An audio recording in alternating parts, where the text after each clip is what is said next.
purağı işlemi yok. Muşu endizanlı dünyaya tanımakçı mı sen Cumhurluk Efendi? Enlihtazı nim boldu, senin iktisadın doğrusu Amerika Koşmuş Ştatlarına soğudumunu silge jakar.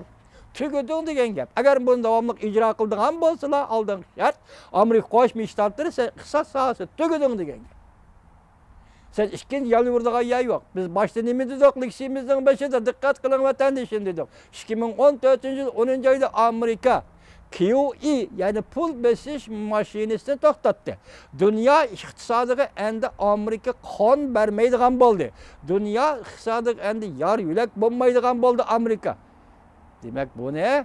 Sen evvel görgen ekensen Cungo demek 2014 yıldan başlap senindeki mal bahalarının kandak düşkenligini, kandak örlegenligini, vakitlik nemi işlerinin yüzbergenligini başta sözlep öttük.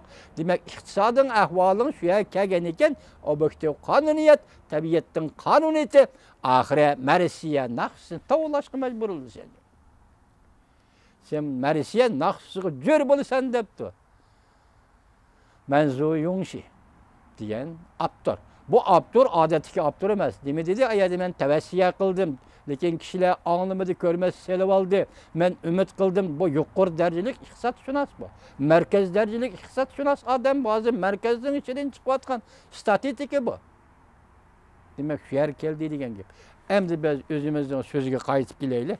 Hazır Xitay hükümeti vatanda mustamlika Uyg'urning vatanida balalarni, ayollarni kelinchaklarimizni bu bahane bilan qo'l qilib turmalarga tashlab nemi yepiq tarbiyalash, nemi uchuq tarbiyalash, yig'ib olish lageri. Ikkinchi dunyo urushidagi NATO tashkillagan yig'ib olish lageri.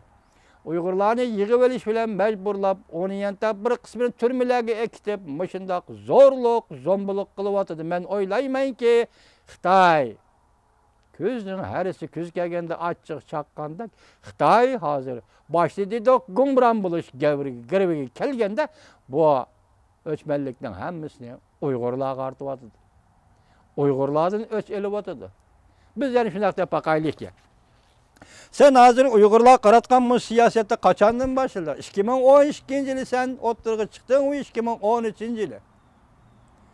3. ayının 22. günü başlap Maral ve Serik buydaki vaka. Öyle cim oltağın ahalığı granat taşlap parıltıp bunu Uygur teröristler kıldı deyip Uygurlar attın ey muhtem Xitay. Bugün sizler vatandaşlarım vaxtınla yese körep yakınlar Govingo'nun sözler batkan sözdürdü. 10. ayının 27. günü ilan kılgan liksiyesi mavzusu intayın zor. Belki ciddi ahbarat. Digen mavzuluk leksiyası, onun yani 27. gün YouTube'da anlap koyanlar. Neymi dedi? Govingoy bir işke kız gepti oturup çıkardı men derhal anlayamadım. Eğer hatalaşkan bolsam beni keçirinler.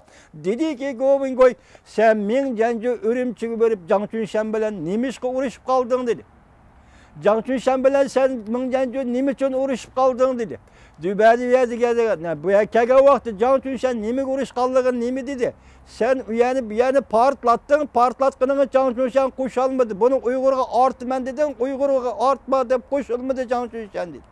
Bugün Uygur'unu aşında koygu selavatkan merkezi hükümetke az dolu narazı olan Abdunum rayının reisi olan, Abdunum rayının sekreteri olan Cangçun Şen elip gitildi. O merkezi komitetinin üyevelliği de elip taşlandı. Ötkendi sözden.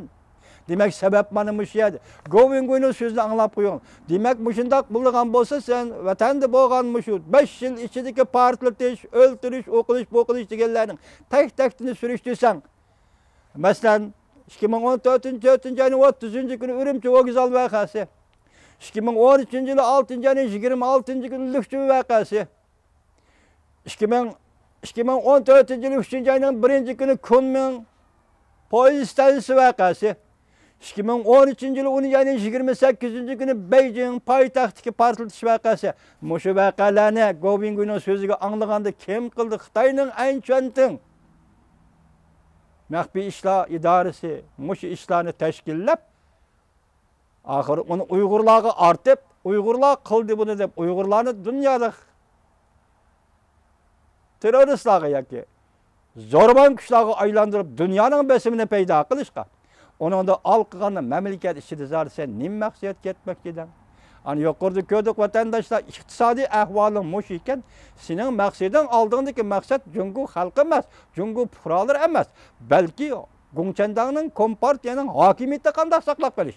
Muşunu saqlab qolish hozir hech narsa oqmidi degan gap. Yo'l oqmidi. Marksizm degan ideya yo'q. Mao Zedong Deng Xiaoping degan ideya yo'q. Bundaq ideyalarni hech kim qabul qilmadi. Qancha bozorga solsang Jungo fuqarolari undan shuncha bezor bo'ldi. Eshitib qolmadi. Endi faqat bir yo'l qoldi. Millatchilikni qo'zg'atish. Millatchilikni qo'zg'atish uchun qanday qilish kerak? Bir tahdid paydo qilish kerak. Mesela Uygurlar bölünüp çıkımen davatıdı. Uygurlar müstakil bulumen davatıdı.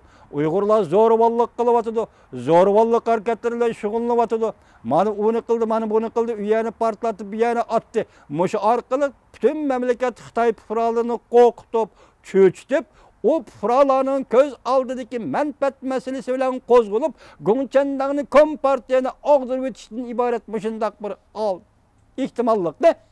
Sen fakat milletçilik bilen saqlab qolish uchun gunohsiz Uyg'urlarni.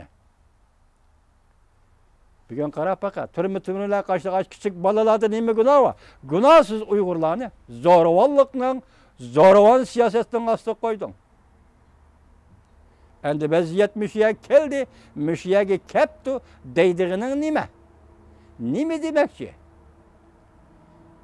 Ahirgi hesapta hozir qo'ygan qaraganda sen tamam New York vaqt gazetida bir ishga New York vaqt gazetining yana bir maqolasi bordi. Men sizlarga bugun ulg'atamadim, hurmatli vatandoshim. Alloh xolisikilar qatim shuni nima qilamiz? So'zlaymiz. Beijingda hozir Amerika shirkatchilari va Jungo shirkatchilariga Rais Xi Jinpingning so'zlagan so'zi borki, mavzusi islohotni cho'nqurlashtirish, islohotni davomlashtirish debdi. Bu islohot ya iqtisod islohoti ya siyosiy islohot demabdi. Iqtisod debdi. Davamlaştırımız depti. Şununda hayran kalırsınız. Bu iktisat münasebetlik islohotni davamlaştırdı ekansiz. Lekin o'tirdi ikki yerda ikki qatim eg'izga apti. Davlatning birligi, davlatning zimim butunligi, davlatning bexatarligi. Sizning islohotingiz bilan davlatning bexatarligi, zimim butunligi nima munosabati bor? Siz iqtisod sohasida bo'lsa, savdongizni qiling, shirkatlarni chaqiring, shirkatlarga sharoit yaratib bering, ular savdo qilsin. Sizning qiladigan ishingiz bor. Nima tuyuqsiz bu yer zimim butunligi, territoriya butunligi, davlatning bexatarligi degan gapni qilib qoldi. Va qaltis gapqa bu. Endi kelayli biz boshda aytdik, hozir Rossiya Federatsiyasining vaziri Medvedev efendi 11 ayning 1-3 kunlari Beijingni ziyorat qildi ekan. Xabar yozuvchi buningdan ajablandim deb mavzu qo'yibdi peshiga.